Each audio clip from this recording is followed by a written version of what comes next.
Assalamualaikum warahmatullahi wabarakatuh. Wilujeng libur di hari Minggu. Hari ini kita mengganggu sedikit waktunya untuk penjelasan tentang program Sekolah Alam Indah. Karena banyak berbagai hal baru program sehingga baru bisa terlontarkan saat ini. Sekolah Alam Indah adalah sekolahku, di mana ini jenjang yang baru kita adakan adalah Kober TK SD Islam Terpadu Alam Indah. Alam Indah adalah sekolah yang berbasis fitrah yang menjadikan alam sebagai media belajar untuk menciptakan takarub kepada Allah, kita lebih tafakuran kepada Allah lebih dekat lagi. Pun framework operasional pendidikan berbasis fitrah dan akhlak yang dicetuskan oleh Pak Ustadz Hari Santosa almarhum, ini melihat dari akan lebih jelas lagi gitu ya, dibanding kurikulum yang ada. Sebetulnya dari framework ini baru bisa kita arahkan kepada kurikulum, dan kurikulum ini mungkin akan kondisinya akan kondusif kondisional gitu ya. Sementara framework ini akan lebih jelas lagi bisa dipakai oleh di rumah ataupun di sekolah. Fitrah perkembangan ini kita, karena tadi kita jenjangnya baru 2, mungkin lebih spesifiknya TK atau PAUD dan SD. Di SD pun mungkin baru kelas bawah, yaitu dari kelas 1 sampai kelas 3, di mana usianya baru 7 sampai 10. Nah, pelatih ini adalah di usia 3 sampai 6 tahun, di mana fitrah keimanan, fitrah belajar dan bernalar, fitrah bakat dan kepemimpinan, fitrah seksualitas dan generatif, fitrah estetika dan bahasa, fitrah individualitas dan sosialitas, fitrah jasmani, adab dan akhlak. Ini hanya sekedar di usia pralatih itu menguatkan dan merawat fitrah sebagai konsep fundamental melalui imajinasi positif dan kecintaan di keluarga dan lingkungan terdekat, konsep yang terkait hakikat kebenaran tentang Tuhan, tentang kebaikan, kebahagiaan, keadilan dan sebagainya yang telah ada dalam diri manusia. Sementara adab yang akan ditanamkan di sini hanya sekadar adab diimajinasikan positif. Jadi belum dilatih, belum dibiasakan, tapi adab-adab yang positif.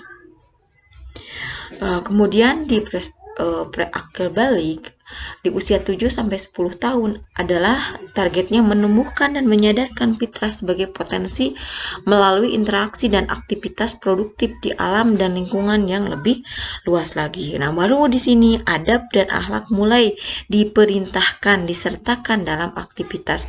Bahasa kita biasanya mungkin dibiasakan, tapi sebetulnya bukan pembiasaan yang diharuskan, tapi sampai dipahamkan, sampai dimengertikan gitu ya di sini.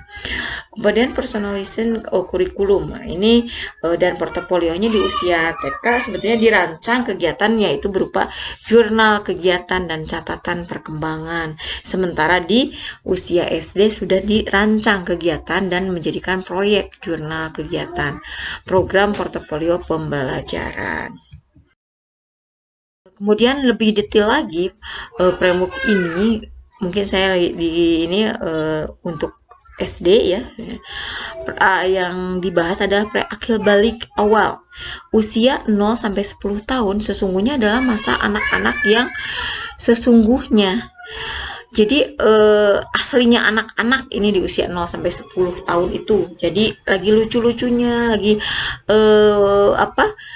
kekanak-kanakan, dan ini yang memang harus tuntas. Jangan sampai kita menuntut jadi anak dewasa sebelum waktunya gitu ya. Kemudian di usia 7 sampai 10 tahun semua konsepsi harus selesai menuju kepada penyadaran dan penumbuhan semua potensi. Adapun gimana dengan usia kita SD tapi ada yang mungkin belum 7 tahun tapi sudah siap. Ini mungkin kita akan lebih bagus lagi. Kita akan menambal fitrah-fitrah yang belum beres di usia 6 tahun. Tahap ini adalah golden age bagi fitrah belajar dan nalar. Jadi di konsep fitrah, golden age itu bukan hanya sekedar di usia 0 sampai 8 atau 0 sampai 5. Tapi golden age itu ada di bagian-bagiannya. Kalau di usia TK itu golden age bagi fitrah iman. Sementara dari usia 7 sampai 10 ini golden age-nya fitrah belajar dan nalar. Jadi jangan sampai kita terkotori gitu ya. Dan ini lagi masa-masa emasnya gitu. Anak sudah mulai kritis, benar kritisnya harus mengarah pada kesadaran Allah lah Maha Pencipta dan Maha Pelindung. Anak menyadari keteraturan ciptaan Allah di alam semesta termasuk pada dirinya dan sosialnya. Inilah masa persiapan menuju tahap latih akil balik. Sholat mulai diperintahkan pada usia 10 tahun, boleh dipukul, tidak melukai dan menghinakan. Boleh dipukul adalah warning atau ya peringatan. Jadi upayakan sampai sebelum 10 tahun tuh anak tuh sudah siap. Jadi jangan sampai di usia 10 tahun dia tidak melaksanakan karena kesalahan kita tidak menyiapkan sehingga masih lalai di usia 10 tahun. Ini adalah usia 10 tahun adalah titik kritis mengenal Allah dan mengenal diri, bakat serta mulai memiliki tanggung jawab. Nah, kunci atau fokus yang akan diperkerjakan di usia ini dan itu adalah belajar tentang sistem simbol, adat istiadat ini mulai dikenalkan, aturan yang berlaku, institusi, dunia alam dan bekerja. Sosial dan penilaian. Penilaian berbasis kinerja. Jadi kita menilainya hasil pekerjaannya saja, tidak melihat atau menuntut di luar pekerjaan dan pembelajaran yang berbasis proyek, berbasis kriteria langkah-langkah inisiatif. Jadi inisiatif anak-anak. Kemudian relationship, anak sebagai pekerja atau pembelajar dan explorer, ayah, bunda, guru dan hanya sebagai coach, guide, interaksi lebih banyak di alam. Jadi harusnya anak yang lebih aktif, bukan para guru atau orang tua. Ini biarkan anak-anak aktif. Kemudian di fitrah keimanan adalah targetnya yang itu memenuhi nalar untuk menguatkan dan menyadarkan potensi fitrah keimanan anak melalui aktivitas ketaatan dengan keragaman kegiatan seru di alam menumbuhkan potensi ketaatan dan kesadaran. Jadi dengan aktivitas ketaatan anak mulai mencintai keluar potensi untuk ketaatan dan kesadaran. Fitrah belajar dan bernalar menumbuhkan, menguatkan potensi fitrah belajar bernalar anak pada aktivitas eksplorasi melalui beragam kegiatan seru alami yang memenuhi nalar untuk secara sadar menemukan potensi berkreasi dan berinovasi. Adapun fitrah bakat dan kepemimpinan di sini menumbuhkan dan menyadarkan potensi fitrah bakat pada anak pada aktivitas sesuai sifat melalui beragam kegiatan seru alami yang memenuhi nalar untuk secara sadar menumbuhkan potensi berkarya dan berperan. Selanjutnya kita akan menjelaskan tentang seksualitas dan generatif. Fitrah seksualitas dan generatif ini di masa ini adalah ditumbuhkan dan disadarkan potensi fitrah seksual dan generatif bahwa anak sesuai gendernya. Kalau laki-laki ya dia bangga terhadap laki-lakinya, kalau perempuan dia bangga terhadap perempuannya dan mengenal saya perempuan, apa yang dilakukan perempuan, apa yang dilakukan oleh laki-laki melalui beragam kegiatan yang seru alami dan menemukan potensi jati gendernya. Jadi bangga terhadap gendernya sendiri gitu ya. Dan di sini yang sangat diutamakan adalah anak diasuh sesuai gendernya. Jadi kedekatan ayah bersama anak laki-laki dan ke anak perempuan berarti bersama bundanya.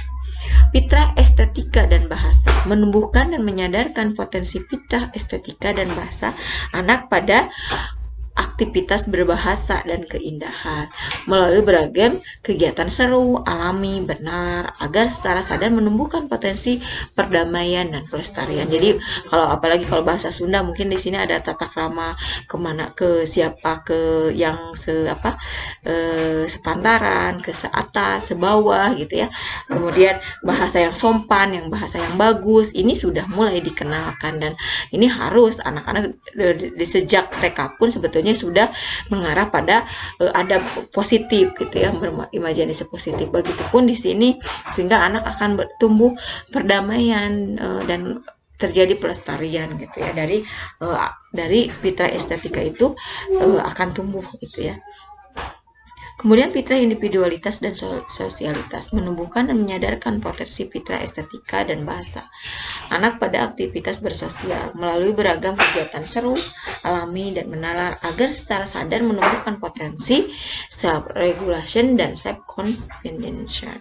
Jadi peduli terhadap diri sendiri, peduli pada lingkungan, kemudian bisa membantu orang lain dan membantu diri sendiri, tidak muncul kemandirian. Fitrah jasmani menumbuhkan dan menyadarkan potensi fitrah estetika dan bahasa pada anak. Aktivitas fisik melalui beragam kegiatan seru, alami, benar agar secara sadar menumbuhkan potensi hidup sehat baik personal maupun lingkungan sekitar. Framework atau kerangka bekerjanya pendidikan berbasis fitrah, maka kita menentukan beberapa program, yaitu adalah program tahunan, bulanan, mingguan, dan harian. Nah, program tahunan ada mungkin, jadi ketika ke sekolah semuanya itu harus wajib mengenal dulu lingkungan sekolah, terutama alam indah itu seperti apa. Melihat mungkin ibu-ibu yang atau orang tua yang datang ke sini biasanya suka terkaget-kaget dengan kolam ya gitu, ada ketakutan anak-anak. Alhamdulillah ketika anak-anak sudah mengenal, mereka sudah tahu mana bahaya dan enggak bagi dirinya. Kemudian pengenalan sekolah, pengenalan terhadap guru, mungkin karena tadi anak-anak dulunya bersama orang tua dan memang sebetulnya ini bagus masa-masa lagi dekat-dekat dengan orang tua, maka ketika ke sekolah itu tentunya harus mereka harus percaya bahwa orang tua itu menitipkan kepada sekolah itu sekolah yang kenal pada orang tuanya, ya dengan apa jalinan orang tua sama gurunya gitu. Maka di sini saya berharap bahwa para orang tua bukan hanya sekadar menitipkan, tapi mulai mengenal minimal wali kelasnya gitu ya, ada apa-apa cerita sehingga anak pun akan tenang gitu ketika disimpan di sekolah. Oh, ternyata ibuku menyimpan aku di orang yang dipercaya gitu ya. Kemudian sosialisasi program ini diajar tahun ini ya, ini salah satunya kegiatan ini. Kemudian evaluasi perkembangan anak di acara penilaian akhir semester dan penilaian di tengah semester. Mungkin ini bisa lewat tertulis atau bahkan bisa jadi mungkin lewat Google Form. Kemudian parenting itu sendiri kita mengadakan bisa jadi setahun 2 kali atau 3 bulan sekali gitu ya, tergantung kita waktu dan kondisinya. Adapun evaluasi ada evaluasi 3 bulanan. Mungkin yang pertama kali kita melihat evaluasi 3 bulanan ini akan ada laporan pada orang tua. Kemudian menanam dan penanaman dan berternak. Harapan sih mungkin bisa jadi 1 semester sekali atau bisa ya atau 3 bulan sekali ini nanam. Apalagi mungkin saya akan menjelaskan di sini kita akan ada kegiatan microgreen, ini akan lebih cepat lagi panennya. Kemudian kami akan mengenalkan juga berbagai macam peternakan. Ya, doakan saja lab-lab alam indah semakin bertambah, semakin kaya raya dengan lab-lab. Sebetulnya kami lebih fokus kepada program di luar dibanding program di kelas, atau kita lebih kegiatan membangun luar dibanding kegiatan di gedung. Program bulanan ini ada PHBI atau PHBN, yaitu perayaan Hari Besar Islam dan Pembesaran Hari Nasional. Sebetulnya ini masuk kepada kurikulum yang kondisional. Jadi misalnya sekarang Agustus itu ada 17 Agustus, maka nanti temanya akan diutamakan tema kenegaraan. Kemudian di hari yang sebentar lagi juga kita akan Muharram, ini akan lebih meningkat lagi kepada fitrah tentang cintanya kepada Rasulullah ya, dan bangga terhadap Islam, bahwa di Islam itu ada tahun Islam gitu ya. Itu yang ingin kita tumbuhkan. Kemudian ada acara outbound ini harapan sih ada di bulanan, tapi kita lihat anak jenuh atau waktunya tidak menyita waktu. Kemudian bercocok tanam dan berternak yang tadi sebutkan. Kemudian ada literasi ini sendiri ingin mengarahkan kepada anak-anak setelah membaca mereka mengetahui isi bacaannya, tujuan bacaannya atau pesan-pesan yang dibacanya. Kegiatan pengelolaan sampah. Nah, ini barang bekas, membersihkan lingkungan. Ini juga salah satu sarana untuk memelihara fitrah pada estetika. Proyekan dan tematik. Ini karena memang tadi basis fitrah di usia 7 sampai ini adalah merupakan proyekan. Kemudian kita nanti ada arah tablik. Ini juga mudah-mudahan anak-anak semua kebagian ya tablik. Program mingguan. Nah, program mingguan itu sendiri ada evaluasi mingguan yang dikemas oleh kita. Bagaimana anak di Jumat itu adalah Jumat bahagia, Jumat berkah. Mungkin evaluasi mingguannya juga tidak sistem yang serius, tapi ini adalah simulasi permainan. Kemudian Jumat berkah, Jumat bersih gitu ya. Dan ada agenda bersodako atau berbagi. Mungkin karena kondisi pandemi ini kita belum berjalan, tapi mungkin nanti akan ada canceling buat anak-anak, tapi ini sebetulnya kita pelan-pelan akan menerangkan tentang arti sodako, harus bagaimana bersodako. Ini baru pengenalan ya terhadap anak-anak. Kemudian selanjutnya adalah ekskul, dan ekskul itu sendiri ini untuk menumbuhkan mereka percaya diri terhadap kelebihan dan keunikannya anak-anak masing-masing. Ini pun baru observasi ya untuk kelas 1, kelas 2. Kelas 3 mungkin udah ada mengerucut gitu ya. Nanti kelas 4 lebih spesifik lagi. Program harian ini di sekolah akan ada pembukaan, kemudian penanaman konsep atau disebut pembiasaan. Tapi sebetulnya pembiasaan ini adalah ingin menanamkan pemahaman konsep-konsep gitu ya, dan pemberesan fitrah sebelumnya, tahap fitrah sebelumnya. Kemudian ada tahfidz dan tahsin. Ini ya ayah bunda jangan sampai ya kalau kami sendiri tidak memaksakan terhadap program tahfidz dan tahsin ini. Sekalipun ada target oleh kita bahwa jebolan sekolah alam indah pingin ketika keluar minimal 3 juz di kelas 6. Tapi untuk penanaman itu sendiri ya lumayan, untuk sampai 1 kelas 3 itu adalah menanamkan kecintaan, sehingga kita akan pelan-pelan bagaimana anak tumbuh cinta dan sayang terhadap tahfidz dan tahsin ini, sehingga di kelas 4 mereka bisa menghafal sendiri, mengejar target sendiri, tidak dikejar-kejar oleh guru atau pak guru. Kemudian apalagi di kelas 1 dan kelas 2 ini target kita hanya lebih kepada pemberesan tahsin ya, pemberesan kalimat huruf-huruf hijaiyah sampai mereka membacanya benar. Dan adapun hafalan itu murojaah, surat-surat pendek gitu ya. Mudah-mudahan selain tahfidz juga mereka tahsinnya bagus. Kemudian life skill ya, ini di sini kita bersabar ya, tidak usah terburu-buru karena sebetulnya anak-anak di usia 0 sampai 10 itu untuk berkompetisi itu belum. Jadi kalau misalnya kita mengejar tahfidz ya buat apa gitu. Kalaupun memang anak punya potensi sebagainya, ayo kita kejar. Tapi kalau ternyata belum ya kita pelan-pelan untuk menemukan tadi rasa fitrahnya dulu ya, fitrah imannya gitu, dan fitrah nalar dan belajar. Jangan sampai dengan targetan anak jadi tertekan dan akhirnya mereka tidak senang gitu ya. Kemudian ada life skill, mungkin ini ya life skill yang suka dibiasakan. Kemudian khairullah yang mungkin dulu kalau di sekolah ada tidur siang, nah sekarang justru karena ada pagi dan siang kita berharap ada latihan juga di rumah gitu ya. Jadi yang bagian siang tidur dulu sebelum berangkat, begitupun yang bagian pagi pulang sekolah tidur dulu sebelum bermain gitu, atau sebelum sholat zuhur. Itu yang waktu yang paling bagus ya. Kemudian penanaman adab dan akhlak, ini di usia SD sudah mulai kita akan menjelaskan tentang hadis-hadis adab, kemudian akhlak. Kemudian membaca dan menulis, ini lebih kita juga sambil menumbuhkan rasa kecintaan mereka terhadap membaca dan menulis. Jadi ada harian, bisa jadi kisahnya diceritakan ataupun kalau anak yang sudah bisa membaca gitu. Kemudian kita juga ingin anak itu jatuh cinta, sangat mencintai terhadap menulis dan membaca. Nah, adapun metode pembelajaran di masa pandemi ini kita masih menggunakan 3 metode, yaitu metode online, offline, dan campuran. kita meskipun membuka tatap muka, tapi karena tadi ternyata kan dari framework yang kita gunakan itu banyak yang harus kita kerjakan, dan pekerjaan itu tidak bisa dikerjakan hanya di sekolah gitu. Berarti ada yang bisa dikerjakan di rumah seperti apa? Life skill, kemudian tidur siang gitu. Itu kita berharap Bunda membiasakan gitu. Konsisten terhadap dari Senin sampai Sabtu sampai Minggu ya.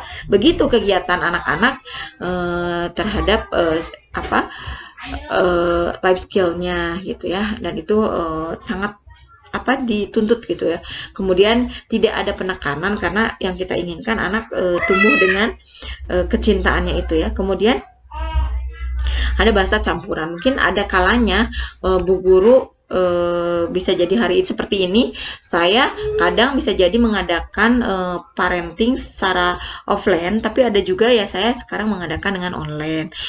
Sama juga yang akan kita hadapi karena di hari PHBI Muharram dan PHBI tanggal 17 hari kemerdekaan itu hari kejepit ya, dimana hari Senin hari Selasa libur, hari Senin masuk. Saya kasihan kepada anak, dan ini adalah kesempatan saya untuk memanfaatkan online gitu ya. Jadi untuk perayaan Muharram nanti di Senin kita akan mengadakan online ini sebagai tantangan bagi gurunya, bisa nggak ya mereka bisa mengadakan metode online gitu ya.